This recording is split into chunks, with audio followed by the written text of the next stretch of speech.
evening, visitors. Welcome to the Australian War Memorial's last post ceremony. My name is Karis May, and joining us today from the Royal Australian Navy is Warrant Officer Nikolai Rofe. We acknowledge Vice Admiral Louis Michel Guillaume and accompanying delegation. We are honoured to also acknowledge the Pacific Islands senior women officers from the Department of Defence. We warmly welcome Mr. John King, President, ACT State Branch, Returned and Services League of Australia. We welcome all the veterans who have served, those that are still serving, and the families that support them. We acknowledge the members of RSL and Services Clubs Association, RSL Victoria and RSL Queensland, who are watching the broadcast of this ceremony from around Australia. During this evening's ceremony, wreaths will be laid at the base of the Pool of Reflection by visitors and students on behalf of the following schools. From New South Wales, CM Public School and Mulloway Public School. From Victoria, King's College Secondary Department, Warrnambool. And from Tasmania, South Hobart Primary School. To commence this evening's ceremony, I invite you all to stand and join in singing the National Anthem.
Boys and girls, you may now be seated.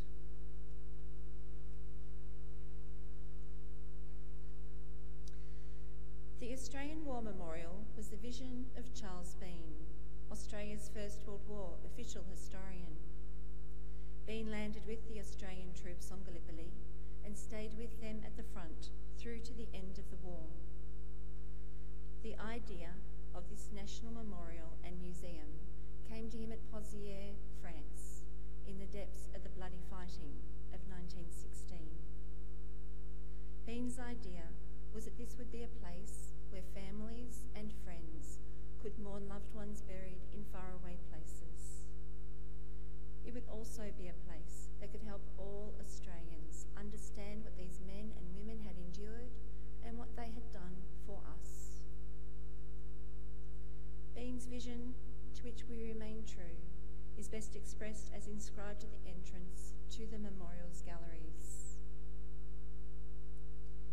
Here is their spirit, in the heart of the land they loved, and here we guard the record which they themselves made.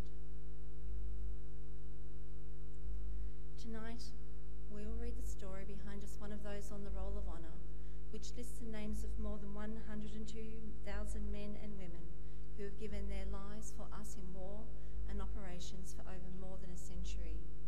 But first we present a lament, Flowers of the Forest. Wreaths and floral tributes will now be laid at the base of the Pool of Reflection.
Wilson was born in 1879 in Ballarat, Victoria. Nothing is known of his early life other than by the beginning of the First World War, he was living in Rockhampton, Queensland, and working as a labourer.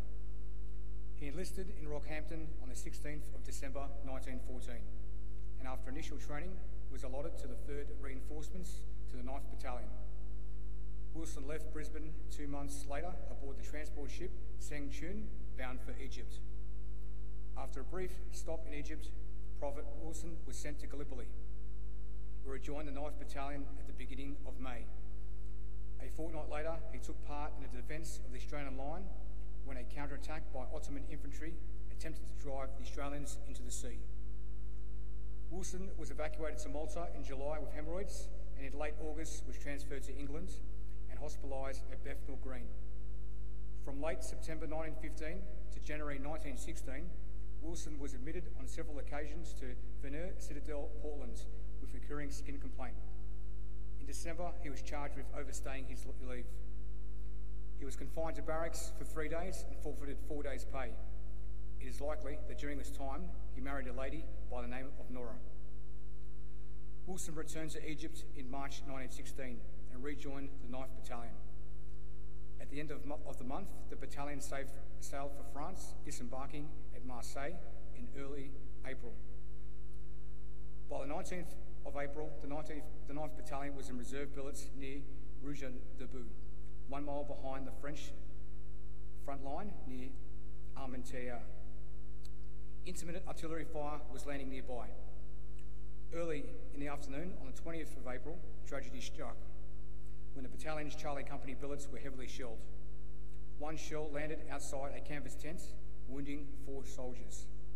As men went to assist, another shell landed amongst them, killing several and wounding others. A further shell hit a brick wall of a nearby billet, causing a further 47 casualties. Charlie Company was decimated, suffering 25 men killed and a further 50 wounded. Wilson was wounded in the head by shrapnel. He was evacuated to the 7th Casualty Clearing Station, but his wound proved mortal, and he died on the 22nd of April. He was laid to rest in the Merville Communal Cemetery that day. He was 37 years old. His name is listed on the Roll of Honour on my right, among 62,000 Australians who died while serving in the First World War. A photograph of his headstone is displayed beside the pool of reflection. This is but one of many stories of service and sacrifice told here at the Australian War Memorial. We now remember Private William Wilson, who gave his life for us, for our freedoms, in the hope of a better world.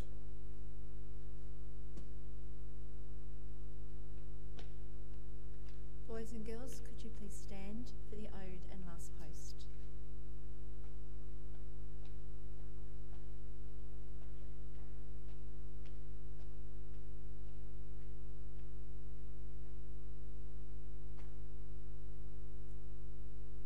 They shall grow not old, as we that are left grow old.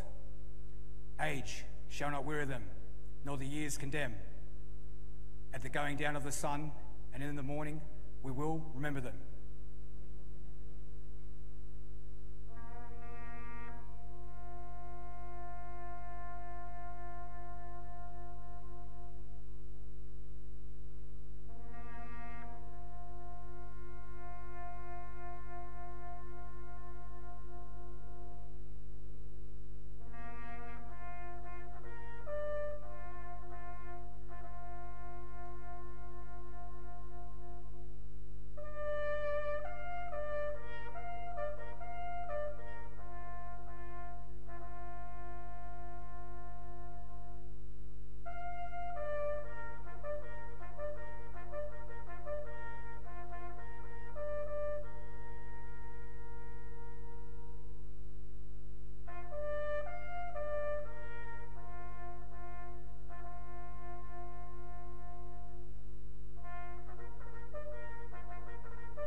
lest we forget.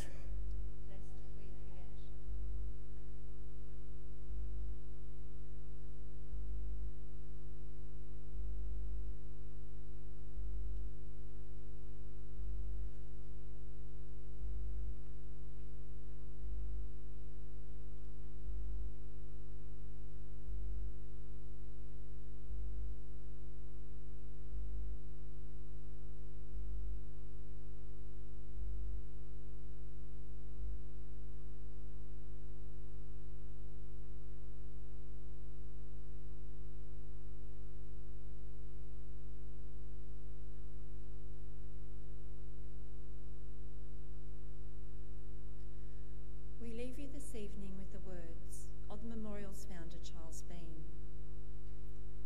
Many a man, lying out there at Poziere, or in the low scrub at Gallipoli, with his poor tired senses barely working through the fever of his brain, has thought in his last moments, well, it's over, but in Australia, they will be proud of this.